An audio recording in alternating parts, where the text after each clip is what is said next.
everybody. And what a venue to have a discussion about conversations and storytelling. Although I'm a little bit bemused by this squirrel up here on the wall. I don't know how he got in here, or a guy who did a Count Chocula commercial in his past, but either way, I would love to talk to you right now. It's a pleasure to talk to you about this notion that's been roiling in my head for many years. That is this notion of once upon a brand, and my profound belief that the very best stories in the world, the very best brands in the world, the people who have the most fun, the holding companies that make the most amount of money, all understand very, very well that a brand is built upon a story. So really what I would like to talk about today, if I could, are the stories behind the stories that help people make sense of their stories. So what do I mean by that? Well, the stories behind the stories are really the coming together of characters of different influences. Creative departments are made up from people of all different walks of life. And I actually find it's a tension between the people that actually creates very, very interesting stories that in turn we translate into brand stories, or things that basically we push out to the people. And the very best of those brand stories actually help people make sense of their own stories. This is my daughter on Christmas morning. And this is exactly what I want to talk about. We have this obsession in the advertising and client side of the world to want to know process. We want to know how it's done. We don't give a shit about what happens when it's done. We seem to be obsessed with the process of getting there. And this is entirely wrong, because if you think of the way human nature works and how people process information, decisions are always made emotionally, and yet it seems as an industry, or perhaps even on the client side, there is an obsession with the rational process. My daughter here really isn't wondering how a fat guy in a red suit could possibly get down a chimney or deliver presents to 5 billion people around the world. All she's thinking is, oh my God, it's Christmas morning. And that is the magic of storytelling. That is the magic of advertising when it's at its absolute best. My story, or every story we do at Cleansheet for that matter, always begins with a clean sheet. It's a bit of a no-brainer. That's why we call the company that. We have walls all throughout the agency that work gets pinned up on. They're actually clean sheet walls, and people can add things and comment on them, and the moment the job is done, we tear the wall down and we start again. This was actually my presentation tonight, and this is what it looked like before. My mom says it's a good thing you're not the minister responsible for paving street lines, but the truth of the matter is I wouldn't have my thoughts and my stories told any other way. My thoughts are tangential. They come at me in all hours of the night. I close my book, I'm going somewhere, I have a thought, I write it down. Some of my best thoughts creep up the side of the page. You see that I circle thoughts the next day. Those are the ones that I think, can I go on to the next round? And so the winnowing process continues until I think I have a story that's worth telling. And then and only then do I begin to translate it into something that might look like some form of art direction. I have always loved a good story. I like stories even when they don't work out. I like stories when they're good. I like them when they're funny. I like them when they're serious and profound. These two little icons on the page here are proxies for stories that just show you how crazy the stories are in this business. The first one, the potato, is there to remind me of the time at Palmer Jarvis DDB when we were trying to launch a new product for Quaker called Spuds.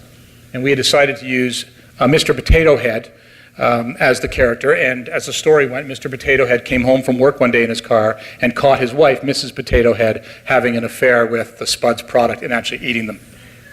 We were all set to go. Things were looking good until the worldwide creative director of Mr. Potato Head called the agency and accused us of cannibalism.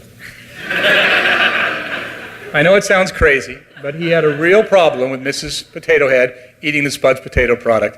And I could only imagine what the worldwide creative director of Mr. Potato Head looked like.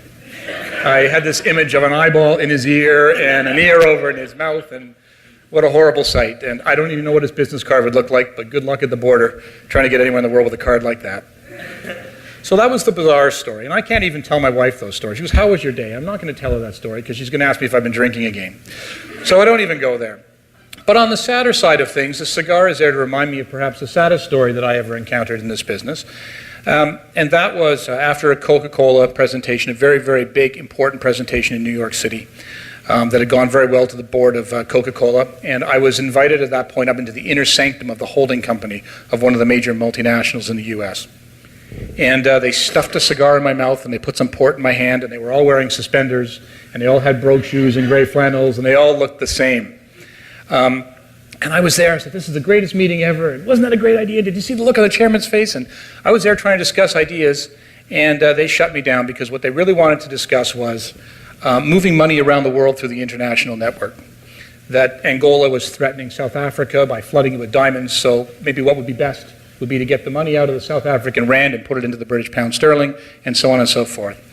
And as disappointing discussions and conversations go, that was the day, and I was probably too young to even have that day, that I realized that advertising agencies in the multinational sense are essentially banks that move money around the world and use creativity as some pretty flower to attract people. The story for me, anyway, has a happy ending in the sense that this particular company today trades at 1/7 the value of Omnicom stock. So the moral of the story is you can push money around the world through your international thing, but if you don't have a mythology around your agency, if you don't have a story to tell, if you don't revere the people who have come before, and if you don't build great brands through storytelling, you're not going to be worth a squat. This is the boardroom. I like to think of this as the Antichrist of storytelling. Many ideas have been carried out on shields from something like this. And I'd like to tell you why. And it's based on an international study. And Catherine, you know I make shit up all the time, but I actually have statistics for a change to back it up as opposed to Irish charm. Here is a quick study of what companies put towards pitching their ideas to clients, and on the converse side, what clients actually remember from pitches, and what a story it tells. Look at the bottom. How it was presented, 5% of an agency's time. How it was presented, 70% of what matters to a client. Now, by how it was presented, I don't want you to think I'm talking about keeping your hands out of your pockets or basically having crisp ties or coming in a team uniform or singing some kind of song of unison or anything like that. The how it was presented in the most successful cases is how did the work that you showed that client on that day line up with the cultural truths of what makes that company what it is? In other words, was there something true about the company that you revealed about the client on the day and did so through a body of work that would also empower consumers to want to participate with your brand? Because when you can do those two things, your success is exponential. I guess as the official storyteller of the agencies I've been involved with, I get to decide what the story is going into clients, and sometimes I get it wrong, and sometimes I get it right. This presentation went horribly south, as you'll see in a moment. Not south as in let's visit Colin in Miami and have a beer in the dead of a Canadian winter, but south in the worst possible way. This particular client had asked us to come in and tell us about our guerrilla marketing capabilities. And this was when that word guerrilla was really funky, and maybe this was the beginning of Crispin Porter, but people wanted to know what kind of ambient stuff were you doing. And for whatever reason, I thought it would be hilarious to pretend like I'd misinterpreted the word, guerrilla, and that they really wanted to know about marketing to gorillas. So that's exactly what I did. And I caught some poor bastard in the agency. He couldn't quite run away fast enough. I said, Chris, come here, I got an idea. And usually when that happens, people run like the dickens. But I was in pretty good shape at the time, and I caught him down, and I put him in a gorilla suit. And I made him come in and present all the insights on guerrilla marketing. It was the most uncomfortable 3 minutes in a presentation ever. There's one of these weird things about these presentations, too. You got to understand that, like, the client won't say, that's fucking ridiculous, get out of here. They'll smile politely, let you go on for 90 minutes, and then discard you. So I pretty much knew the die was cast at about the 3-minute mark. But would I do it again? Yeah, I'd probably do it again. A, because it makes life interesting, and B, because, well, hell, I wasn't in the gorilla suit, was I? But let me tell you about something that went right. We had a client called Kurt Hahn, who is a fantastic composer, and he was desperately trying to talk to James Cameron, and he was desperately trying to talk to Alex Bogusky, and creative directors and film directors, because he wanted to basically score their films, and he had very little luck getting to see these guys. So he said, what are we going to do? And Patrick Sissons, a very good copywriter and a friend of mine, we sat down and we came up with this crazy idea that while you couldn't actually have a live conversation with these guys because of such a phalanx of people protecting from any access to them, what we could do is we could steal their voicemail from their voice systems in the dead of night by calling them at 3 o'clock in the morning when nobody was there, get their voices, spirit it back to the Bat Cave, and basically create music around it to make the voicemails seem really exciting, thereby demonstrating the power of music to make things better. And here's one we did for Alan Russell, who was a creative director out at DDB in Vancouver.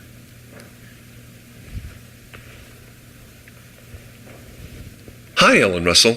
This is Kurt Hahn, a composer, producer with Groove Deluxe Music. I was just calling around to see if I could be of some assistance, and then I heard your voicemail. Hi, this is Alan. I'm unable to take your call at the moment, but if you'd like to leave a message, I'll get back to you as soon as I can. Thank you. Doesn't really show off your sensitive side, does it?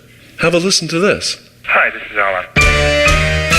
His name is Alan Russell. Alan to you and me. I know you want to talk to him, 'cause he's the CD of DDB. I'm unable to take your call at the moment. But now he's gone, and who knows if he's ever coming back. Leave a message, I'll get back to you as soon as I can. But he cares too much to walk away. So leave a message after the tone. Thank you. Kurt Hahn, 416-703-6588.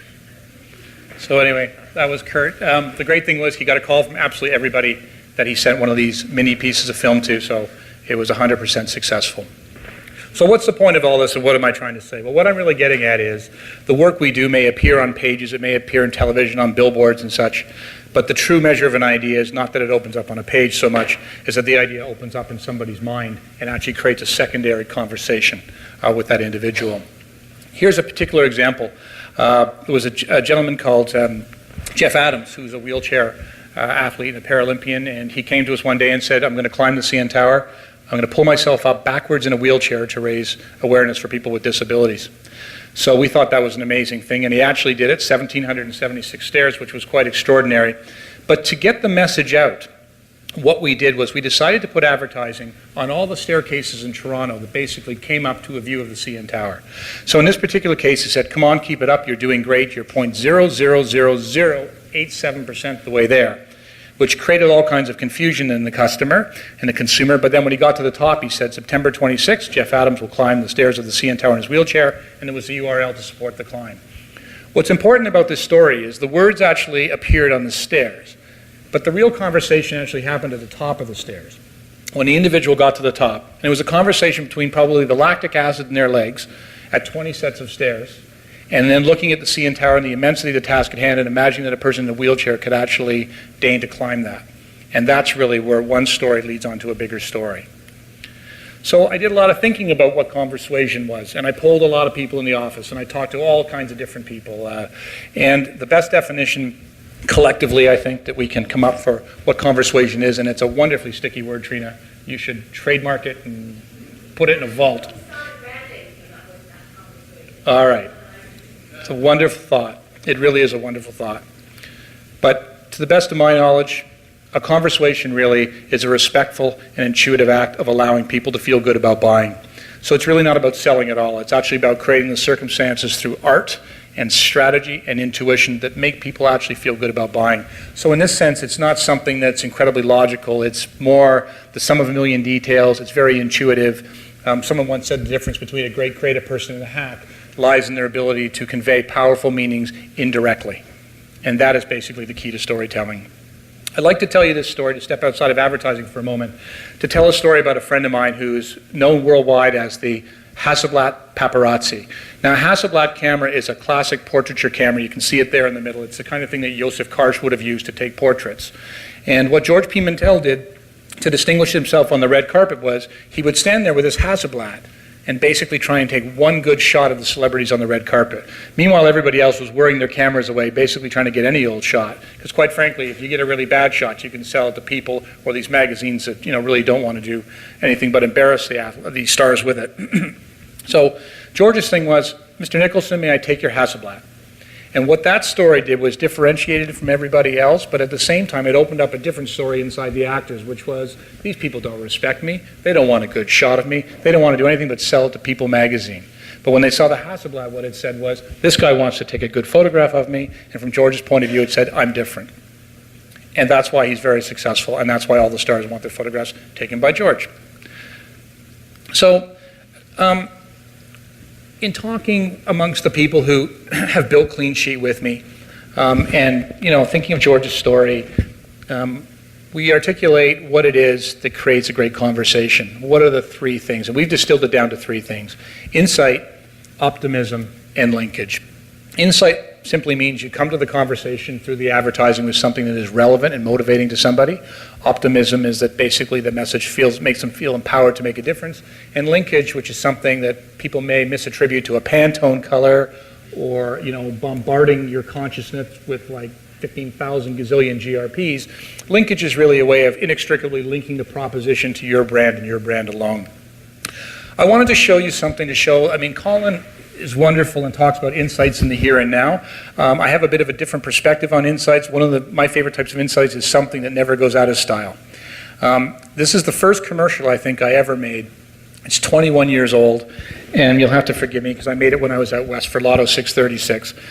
We were asked to make a lottery commercial, and we thought, why is it everybody shows people winning the lottery? And they're like, it's your mother, it's your aunt, it's a wonderful person, because in a weird way, don't you kind of want them to win? If you don't win and you hear about the single mom who won, isn't that wonderful? Doesn't it make you feel like $1 million? So we thought, let's go the opposite way, and let's show some real assholes. And the reason behind showing the assholes was because we all sat around and said, everybody knows an asshole who's an asshole, but an asshole with money is completely unbearable. So that's what we did. We basically shot an asshole and used it as a motivation to sell lottery tickets. I play Lotto 636. Got better odds than 649, and hey, when I win all that bread, we're talking chicks, babes, crawling all over me, ripping and tearing my clothes off. Chicks, blondes, brunettes, redheads, chicks, eating out of the palm of my hands. Chicks. Oh, here, chickie, chickie, chickie, chickie, chickie. Here, chickie. He was a real ass. I was in Calgary at the time. My mom called, said, congratulations, you made the National.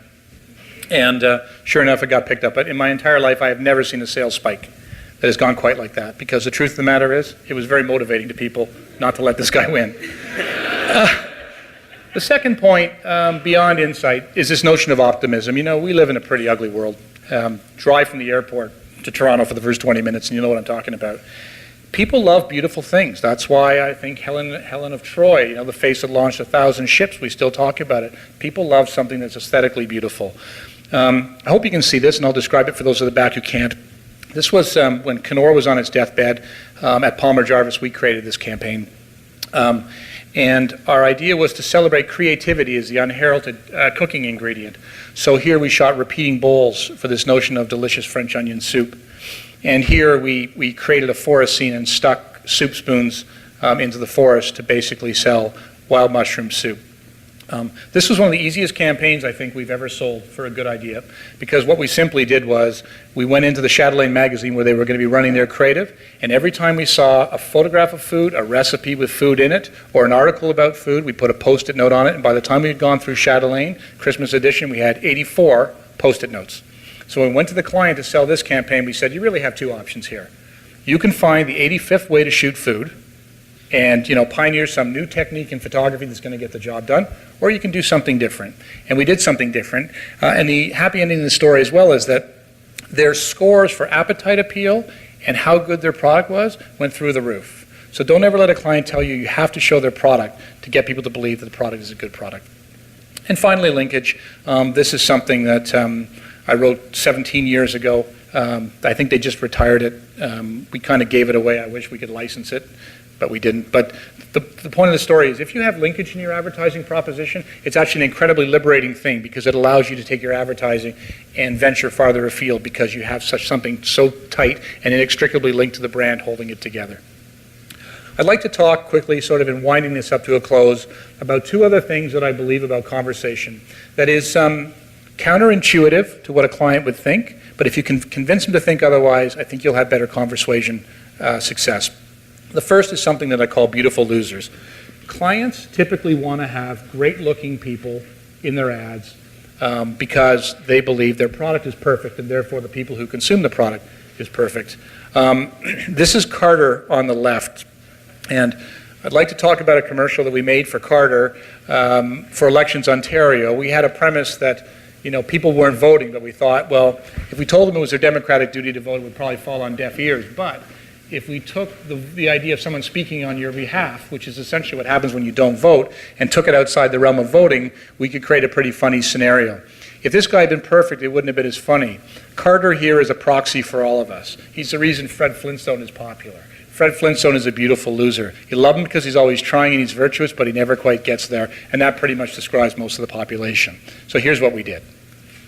Last item on our agenda is the Jaffer account. Now, with this, we're looking at some very long hours and very tight deadlines. Who's up for it?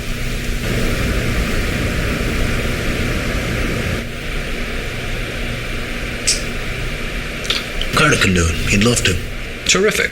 When can he get started? How does the weekend sound? Sounds good to Carter. Good for him. Don't let others speak for you. Vote. Provincial election and referendum day is October 10th. So poor Carter.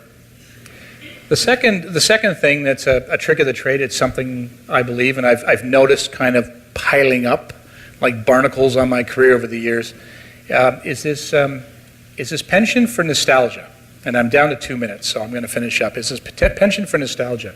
And I believe that endorphins trump reason. I mean, why on earth would a person running a marathon keep running if there weren't some chemical secretion telling him that he was having a great time?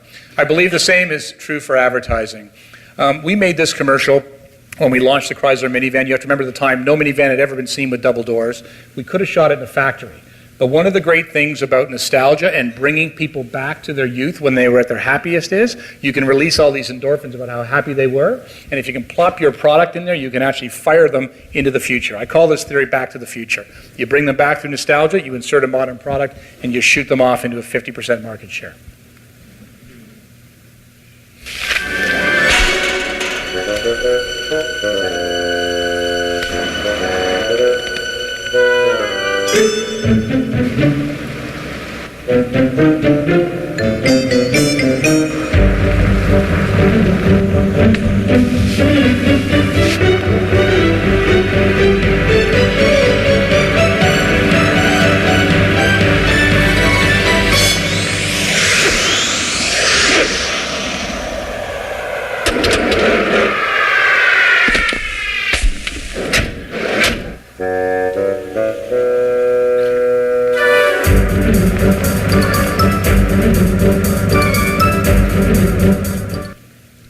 So by way of summing up, let me sum it up with 4 slides to bring it all home.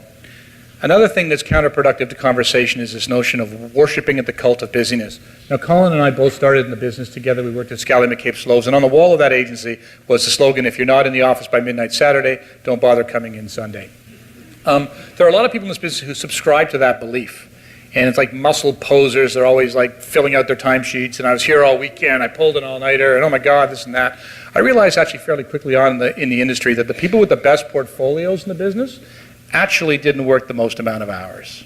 For the simple reason that an idea is an act of association. This was a billboard I'd done for SOS some years ago.